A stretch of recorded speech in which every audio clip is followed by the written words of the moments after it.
అంతే.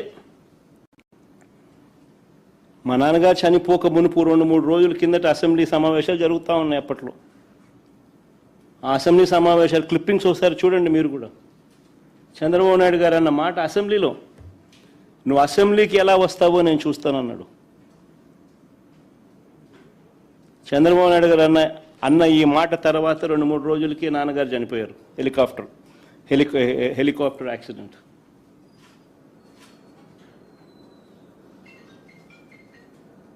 ఇప్పటికీ కూడా దీనికి సంబంధించి నివృత్తి కాని అంశాలు ఎన్నో ఉన్నాయి. ఎవరిదయ్యా చంద్రబాబు క్రిమినల్ బ్రెయిన్ అని అడుగుతా ఉన్నా. మా చిన్నాన్న వివేకానంద రెడ్డి గారిని ఇదే చంద్రబాబు ప్రభుత్వంలో హత్యకు గురైన మాట వాస్తవం కాదా అని అడుగుతా ఉన్నా.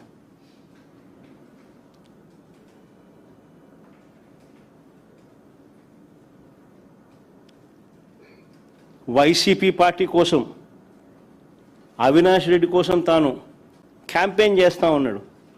జమ్మలమడుగుకు పోయి క్యాంపెయిన్ చేసి వచ్చినాడు.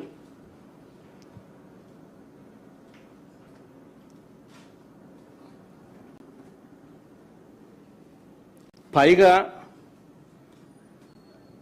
తానే వివేకం చిన్నానని హత్య చేశానంటూ సాక్షాత్తు టీవీలో లైవ్ టీవీ షోలో చెలరేగిపోయి విచ్చలవిడిగా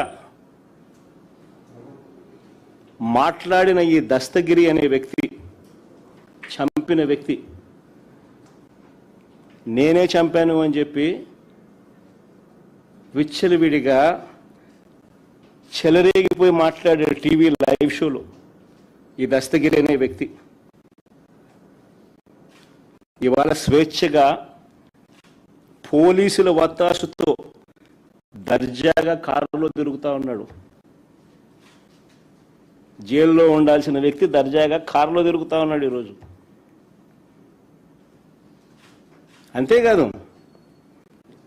అంతేకాదు పైగా చంద్రబాబు లాయరు సిద్ధార్థ లూత్రా, దస్తగిరి లాయరు కూడా సిద్ధార్థ లూత్రా.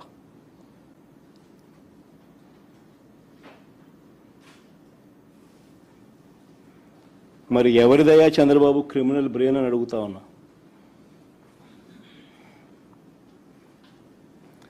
రాజకీయ లబ్ధి కోసం ప్రలోభాలతో హంతకులను రక్షించడం, నిర్దోషులను హింసించడం ఈ కేసులో జరుగుతూ ఉంది. ఇదేగా చంద్రబాబు అని అడుగుతా ఉన్నా. ఇంకొక ఉదాహరణ, చంద్రబాబు గారి బావమరిది వియ్యంకుడు బాలకృష్ణ గన్ పట్టుకొని టపా టపా అని ఇద్దరిని కాల్చి పడేయలేదా అని అడుగుతా ఉన్నా. టపా టపా అని గన్ను పట్టుకొని కాల్చి పడేయలేదా అని అడుగుతా ఉన్నా. ఇదే పెద్ద మనిషి బాలకృష్ణ, చంద్రబాబు నాయుడు గారి వియ్యంకుడు, టపా టపా అని ఇద్దరిని లేపేయలేదని అడుగుతా ఉన్నా. ఎవరిదయ్యా గన్ కల్చర్ అని అడుగుతా ఉన్నా. ఆ తర్వాత సాక్షులు ఉండకూడదని చెప్పి ఆ ఇంట్లో ఉన్న వాచ్మెన్ను, అంటే వాళ్ళ ఇంట్లో ఉన్న వాచ్మెన్ను బండరాయితో మోది చంపారు. వాచ్మెన్ను కొద్ది రోజులకే, ఈ ఇన్సిడెంట్ జరిగిన కొద్ది రోజులకే ఆ ఇంట్లో ఉన్న వాచ్మెన్ను బండరాయితో మోది చంపారు.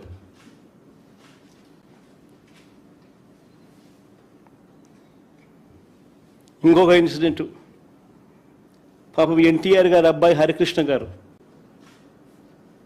యాక్సిడెంట్లో ఆయన చనిపోతే పరామర్శ కోసం అని చెప్పి పోయి చంద్రబాబు నాయుడు గారు పోయి కేటీఆర్తో పొత్తులపై చంద్రబాబు మాట్లాడారు శవాన్ని పెట్టుకొని.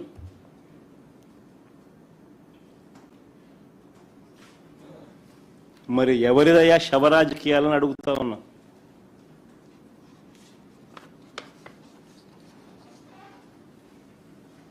అంతేకాదు సొంత కూతుర్నిచ్చి రాజకీయ జీవితాన్ని ఇచ్చిన సొంత మామ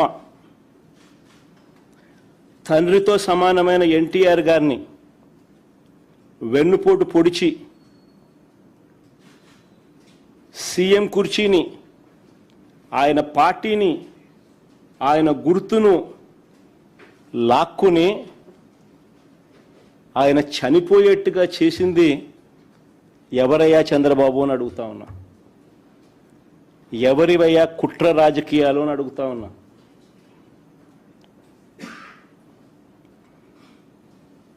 మరో ఇన్సిడెంట్, వంగవీటి మోహన్ రంగారావు గారు ఒక టైగర్.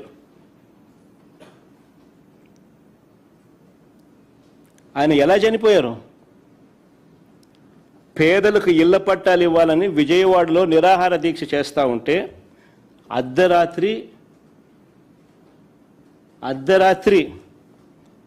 చంద్రబాబు నాయుడు గారి గవర్నమెంట్, తెలుగుదేశం పార్టీ అధికారంలో ఉంది, అర్ధరాత్రి నరికి చంపారు.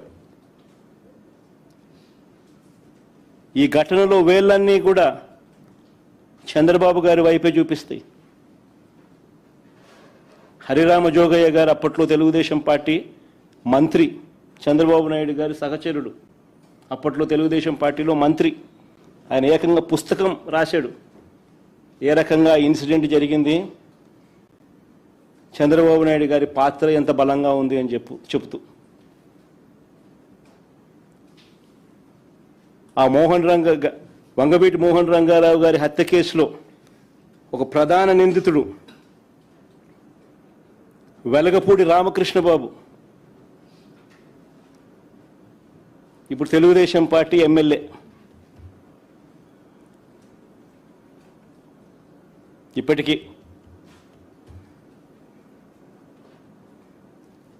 ఇంకా ముందుకు పోదాం.